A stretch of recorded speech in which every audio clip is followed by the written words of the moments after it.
नमस्कार, मी अंजली पाटील आपल्या सगळ्यांचं मनापासून स्वागत करते. आज आपण शेजवान चटणी बनवणार आहोत. त्यासाठी ह्या मिरच्या घेतलेल्या आहेत. ह्या ओल्या मिरच्या आहेत, त्यामुळे आपण भिजवायच्या वगैरे नाही आहेत. तुम्ही जर ड्राय मिरच्या घेतल्या, वाळलेल्या मिरच्या, तर त्या अर्धा तास गरम पाण्यामध्ये भिजत ठेवायच्या आणि मग प्रोसेसला सुरुवात करायची. तर आता आपण ह्या धुवून स्वच्छ अशा करून घेतलेल्या आहेत. तर ह्याच्यात आपण देठं काढून घेऊया.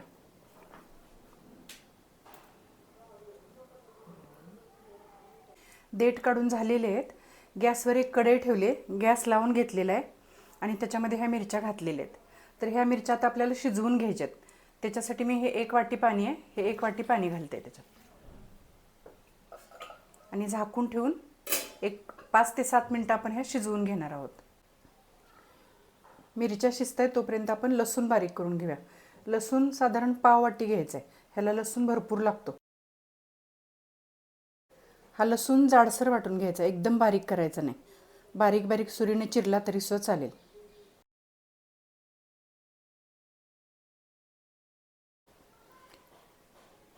आता हे इलेक्ट्रिक चॉपरमधनं हा लसूण बारीक करून घ्यायचा.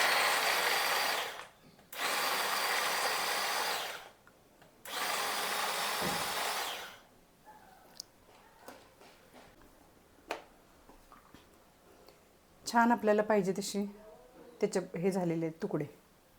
हा चॉपर आपलं लसूण, छोटा खोबऱ्याचा तुकडा असेल, कोथिंबीर असेल, मिरची असेल रोजची, त्याच्यासाठी हे खूप उपयोगी पडतं. पटकन आपलं वाटून होतं. हे खूप उपयोगाची वस्तू आहे म्हणून मी सांगितलं. हे कुठलं प्रमोशन कुठल्या कंपनीचं किंवा काय असं काय नाही आहे. 7 मिनटं झालेले आहेत. गॅस बंद केला आहे. आता हे उघडून बघूया. छान अशा शिजून झालेले आहेत बघा. त्याचा साईज पण वाढला आहे मिरच्यांचा आणि सॉफ्ट सॉफ्ट झालेत. आता हे गार झाले की मिक्सरमध्ये वाटून घ्यायच्यात. मिरच्या गार झाल्यानंतर मिक्सरमध्ये वाटून काढलेले आहेत. मोठं मोठंच वाटून काढायचं, एकदम बारीक करायचे नाहीत. शेजवान सॉससाठी जेवढं आपण बारीक करतो तेवढं अजिबात करायचं नाही. आपण दरदरा म्हणतो तसं ठेवायचं. हे असं झालं पाहिजे. गॅसवर कढई ठेवलेली आहे, गॅस लावून घेतलेला आहे. कढई तापल्यानंतर आपण त्याच्यामध्ये तेल घालणार आहोत. तर मी हे सरसोचं तेल घेतले. तुम्ही तुमच्या आवडीप्रमाणे कुठलंही तेल घालू शकता. तेल थोडंसं जास्त लागेल, म्हणजे साधारण पाव वाटी तेल लागेल. तेल थोडं तापलं की आपण हा लसूण घालायचा. साधारण 3 चमचे लसूण आहे बघा. लसूण खूप अगदी लालसर होईपर्यंत नाही करायचा. थोडासा परतून घ्यायचा आणि मग ह्याच्यानंतर लगेच आपण आलं टाकायचं आहे. लसणाच्या अर्ध आलं घेतलेलं आहे, ते पण बारीक करून घेतलेलं आहे.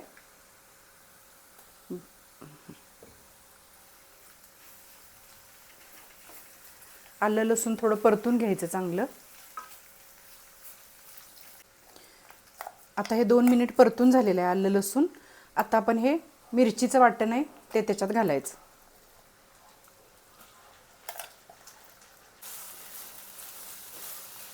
आता हे आपल्याला खूप घट्ट वाटते अजून. आपलं जे मिरची शिजवून राहिलेलं पाणी होतं ते पाणीसुद्धा ह्याच्यात घालून द्यायचं.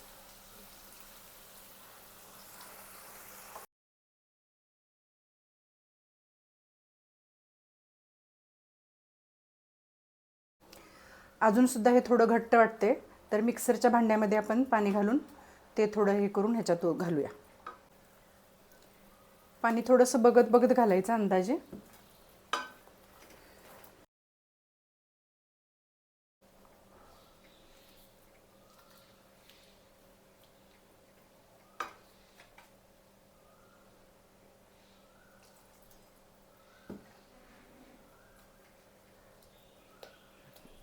आता परफेक्ट झालेली आहे. आता ह्याच्यामध्ये बाकीच्या गोष्टी आपण घालून घेऊया. अर्धा चमचा मीठ घालायचं. मीठ आपण नंतर टेस्ट करून सुद्धा कमी जास्त कमी नाही करू शकत, जास्त करू शकतो. 1 चमचा साखर घालायची. साखर जास्त घालू नका, फक्त ही चटणी बॅलन्स करण्यासाठी म्हणून आपण साखर वापरत आहोत. अर्धा चमचा सायट्रिक ॲसिड घालते मी. सायट्रिक ॲसिड घालू शकतो किंवा व्हिनेगर घालू शकतो. व्हिनेगर घातलं तर 4 चमचे व्हिनेगर घाला. नाहीतर लिंबू रस पण आपण घालू शकतो. लिंबू रस घातला तर एक 6 चमचे लिंबू रस घालायला लागेल. तिन्हीतलं काही आपण यूज करू शकतो ह्याच्यात.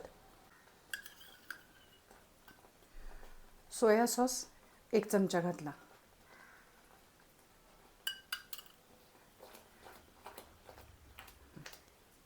आपण जेव्हा वाळलेल्या मिरच्या घेतो तेव्हा कलर अजून लाल येतो त्याला. ह्या थोड्या पिकलेल्या मिरच्या होत्या, त्याला इतका कलर असा एकदम लाल भडक असा नव्हता. कलर थोडा कमी वाटला म्हणून अर्धा चमचा कश्मीरी लाल मिरची पावडर घालते मी. तुम्ही जेव्हा ड्राय मिरच्या घ्याल तर ड्राय मिरच्यामध्ये कश्मीरी लाल मिरची आणि बॅडगी मिरची ह्या 2 मिरच्या घ्यायच्या. जवारी शंकेश्वरी घेतली त्या कलरला तेवढं हे होणार नाही. कश्मीरीचा आणि बॅडगीचा कलर एकदम सुंदर येतो. थोडंसं टेस्ट करून बघते मी.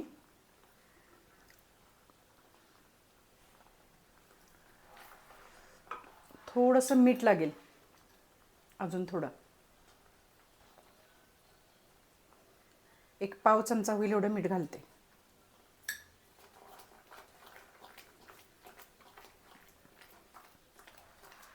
शक्यतो आपण हे फ्रीजमध्येच ठेवतो. फ्रीजच्या बाहेरसुद्धा थोडे दिवस राहू शकतं, कारण आपण लिंबू आंबट जो घालतो पदार्थ तो त्याचं प्रिझर्वेटिव्हचं काम करत असतो. पण फ्रीजमध्येच ठेवा शक्यतो. 1-2 मिनिटासाठी आपण हे झाकून ठेवूया. 2 मिनिट झालेले आहेत. कडेने असं तेल सुटायला लागलं की आपली चटणी तयार आहे असं समजायचं. कडेने तेल सुटायला लागलेलं आहे बघा.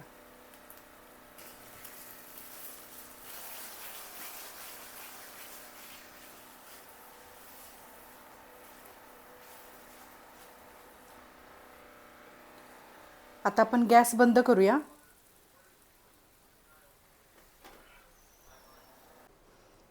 आता हे गार झालेलं आहे. आपण कुठल्याही एअरटाईट कंटेनरमध्ये भरून ठेवूया. काचेच्या एअरटाईट कंटेनरमध्ये, काचेच्या बरणीतसुद्धा भरला तरी चालेल.